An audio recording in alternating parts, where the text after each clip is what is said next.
Kanalıma hoş geldiniz. Bugün sizlere orkidelerinizi yazın uzun süre su ihtiyacını karşılayacak yeni bir yöntemden bahsedeceğim.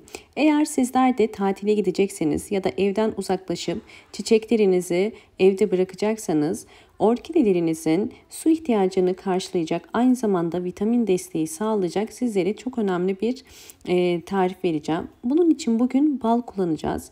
Eğer uzun süre bitkilerinize bakım yapmayacaksanız bitkilerinize bal şerbetiyle bakım yapabilirsiniz ve evden gönül rahatlığıyla ayrılabilirsiniz. Bunun için ihtiyacım olan su.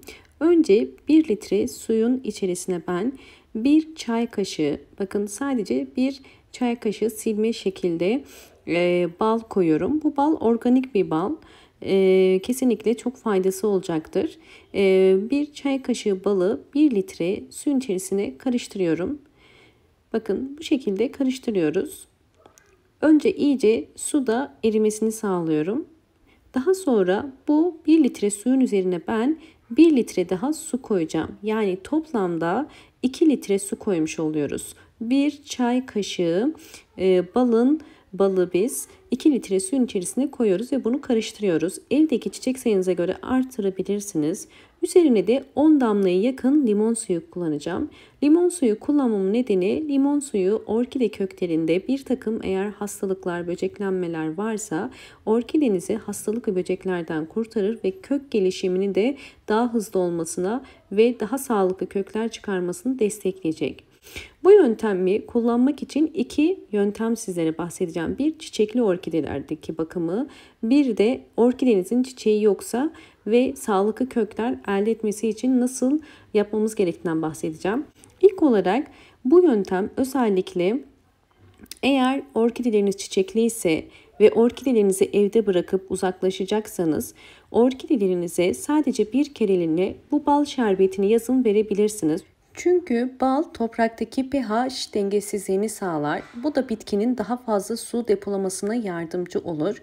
Böylelikle orkidenizi çiçekliyken de bunu uyguladığınız zaman orkidenizin sağlıklı kalmasına ve çabuk solmasını da engellemiş olursunuz. Her bir saksı için bakın 5 ya da 8 yemek kaşığı arasında verebilirsiniz. İdeal olanı 8 yemek kaşığıdır. 8 yemek kaşığı bu bal şerbetinden vermeniz orkidelerinizin canlanmasına yardımcı olacaktır. Özellikle bitki hastalıklarına da çok iyi geliyor bal. Çünkü antioksidan özelliği var. Antioksidan sayesinde bitkilerdeki bir takım hastalıkların, mantar gibi ya da yaprak sararması gibi hastalıkların giderilmesine yardımcı oluyor. Eğer orkideleriniz yazın çok fazla güneşte kaldıysa ve yaprakları sararmaya başladıysa yine bu yöntemi uygulayın. Bakın bu kadar su koydum. Bunu da yavaş yavaş akşama kadar çekecektir. Yine gördüğünüz üzere çiçekli bir orkideme 5 yemek kaşığı kadar veriyorum.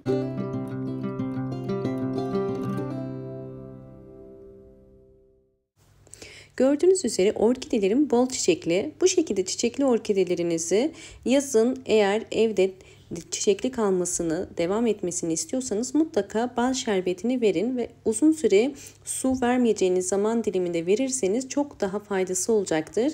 Orkidenizin çiçeklerinin dökülmesine ve bu şekilde canlı kalmasına yardımcı olur.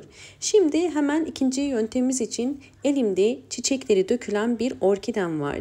Gördüğünüz üzere bu orkidemin artık neredeyse çiçeği kalmamış ve yaprakları da biraz yumuşamaya başladı. Çünkü bu orkidem güneşli uzun süre kaldığı için bakın yaprakları bu şekilde sarardı. Özellikle sizlere göstermek istedim. Yazın kesinlikle çok yakıcı sıcaklıklarda uzun süre orkidelerinizi güneşe koymayın. Bu orkidemize nasıl bir bakım yapacağız?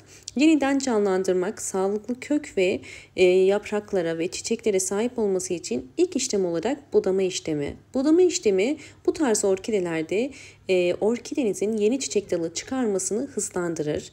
Ve budama yaparken sadece boş boğumları kesiyoruz. Bakın dolu boğum ile boş boğum arasından kesiyorum ve sadece dolu boğum yani çiçek çıkmayan boğumlar demek. Bakın gördüğünüz üzere bu orkidemin 3 tane çiçeği vardı. Fakat uçtan herhangi bir uzama belirtisi yok. Bu yüzden bu tarz orkideleri bekletmeyin ve kesin. Yoksa çiçek dalı çıkarmaz. Kestiğim yeri toz tarçın süreceğim.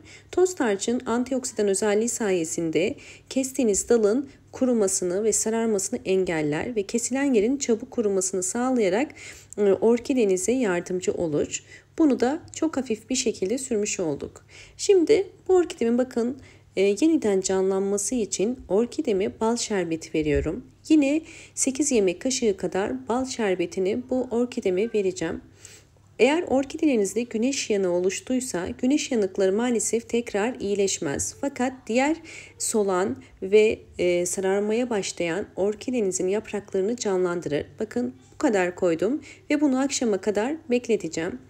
Bu bal şerbetini verdiğiniz zaman bu ikinci faydası ise yeni kökler çıkarmasına yardımcı oluyor. Gördüğünüz üzere bakın sağlıklı kökler olduğunu nasıl anlıyoruz? Orkidenin saksı dışından görünen kökleri bu şekilde, eğer kökleri yeşil, aktif ise bu orkidenizin sağlıklı olduğunu gösterir. Eğer orkidenizin bu şekilde hava kökleri varsa kesinlikle kesmeyin. Hava köklerinin bakımı için ise daha önce bahsetmiştim. Bir su bardağı kadar bakın suyu saksının yanına koyun ve hava köklerini içine daldırın. Böylelikle su kültürü uygulayarak orkidenizin saksı içerisinde yeni kökler çıkarmasına yardımcı olursunuz ve aktifleşir. Bu da yine orkide bakımında bir püf nokta.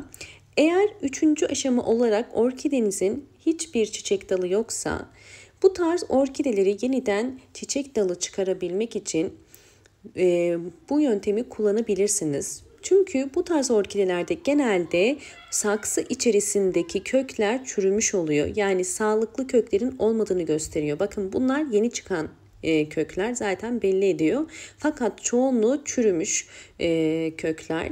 Böyle bir orkideniz varsa yeni sağlıklı kökler çıkarmasını kolaylaştırmak için mutlaka bal şerbeti kullanın. Eğer bu anlattığım püf noktalara dikkat ederseniz orkideniz bakın bu şekilde bol bol yeni sağlıklı kökler çıkarır ve orkideleriniz daha da uzamaya, büyümeye ve yeni çiçek dalları çıkarmayı kolaylaştırır. Umarım bu anlattığım bütün püf noktalar sizler için faydalı olmuştur. Videomu eğer buraya kadar izlediyseniz ve beğendiyseniz hemen beğen tuşuna basıp kanalıma da abone değilseniz eğer bana destek olmak için abone olabilirsiniz. Bol bol yorumlar yapıp yorumlar kısmında da sorularınız varsa sorabilirsiniz. Hoşça kalın, sağlıkla kalın.